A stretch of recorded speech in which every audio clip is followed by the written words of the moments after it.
Hi everyone, Dave Barnum here, and I'm in St. Regis, Quebec, on the Akwesasne tribe, but we're on the Canadian side here, and behind me you can see Cornwall Island. I mentioned yesterday my daughter and I'd be headed to Ottawa, but with all this rain, we just did not make it over there. But as I mentioned yesterday also, I wanted to just share a little talk with you over there in Canada in my 53 Bridges series, and I've entitled this talk today, A True Canadian Distinctive. Now we're going to go back many years ago, back to the year 1984. It was in the spring of '84 that a bunch of college buddies of mine, we jumped in my 1971 two-tone baby blue Mercury Maverick 3-on-the-tree stick shift car. We all barreled in there and we drove from Peterborough, Ontario, from our college campus, and we went all the way down to the Big Smoke, to the city of Toronto, down on the shores of Lake Ontario, and we went to Old CNE Stadium to see the Toronto Blue Jays, who at that time were starting to move up the ladder a little bit in the really difficult American League East. And we got painted up with face paint, and we were ready to just hoop it up and have a great time.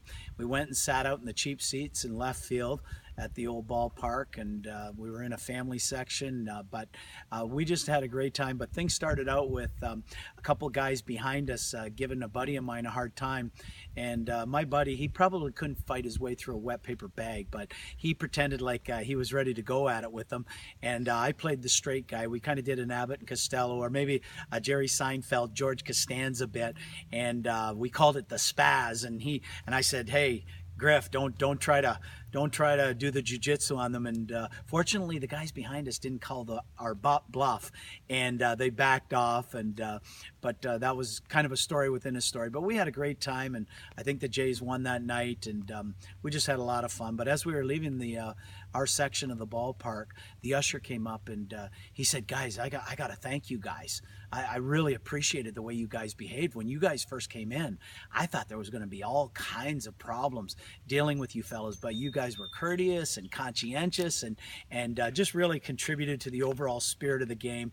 And he just thanked us for that, and I thought that was really cool that he felt that way about us. But I know that even us Canadians, and I'm a Canadian and an American, but even us Canucks we can get off track and get angry and get upset, and we can be as loud as anybody, and we can have our moments of rudeness or whatever.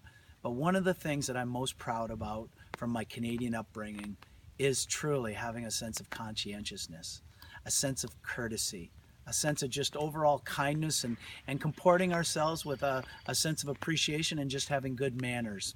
And you might think that's a small thing, but I want to tip my cap to all Canucks today and say, keep up that good sense of courtesy and good sense of being kind and polite to people. I know as one that's traveled with 2 different passports, an American and a Canadian passport, to different parts of the world, that those passports are great passports and they'll get you in anywhere.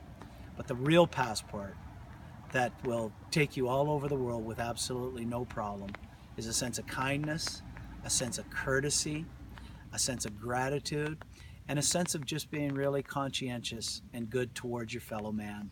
So keep it up, Canadians, and I just want to wish everybody over there today a happy birthday and happy 150th, and July 1st, happy Canada Day. Go get 'em, Canada.